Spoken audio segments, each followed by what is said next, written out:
Hello friends, welcome to Audiobook Daily. Today we'll talk about Don't Believe Everything You Think by Joseph Nguyen, published in 2022. At 2:17 a.m., Anaya stared at the ceiling, exhausted but wide awake. Her body was tired, but her mind was loud, replaying conversations, worrying about the future, questioning the past. The more she tried to calm down, the louder her thoughts became. She whispered to herself, "Why can't I stop thinking?" That night, something unexpected happened. Instead of fighting her thoughts, she simply watched them.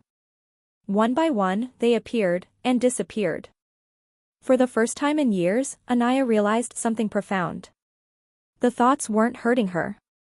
Believing them was. This realization is the quiet truth at the heart of Don't Believe Everything You Think by Joseph Nguyen, a book that doesn't teach you how to fix your mind, but how to stop being controlled by it. The Path to Mental Freedom 1. Thoughts are not the problem.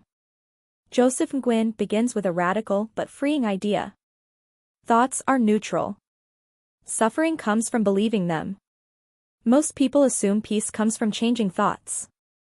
Nguyen explains that peace comes from seeing through them. Thoughts arise automatically, just like sounds or sensations. You don't choose most of them. So why give them authority? Anaya noticed how her anxiety softened when she stopped arguing with her mind. 2. You are not your thoughts. One of the book's core teachings is non-identification. If you can observe a thought, it cannot be you. You are the awareness watching the mind, not the voice inside it. This shift creates space. And in that space, peace naturally arises. Nguyen explains that the mind creates stories. About who you are.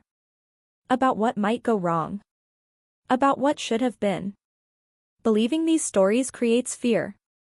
Seeing them as thoughts dissolves it. 3. Overthinking is a habit, not a truth. The book explains that overthinking is not intelligence, it's conditioning. The mind's job is to think, analyze, predict.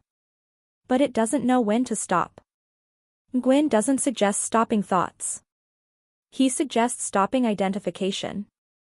When Anaya stopped asking, "Why am I thinking this?" and started noticing, "Oh, a thought is happening," her mind slowly quieted on its own.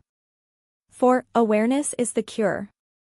Joseph Nguyen teaches that awareness, not effort, is what ends mental suffering. When you bring gentle awareness to anxiety, fear, doubt, they lose power. Not because you defeated them, but because they were never solid to begin with. Awareness reveals that thoughts are temporary, repetitive, and often untrue. 5. Letting go instead of fixing. Many self-help books encourage fixing, improving, or managing the mind. Don't Believe Everything You Think offers a softer approach. Stop fixing.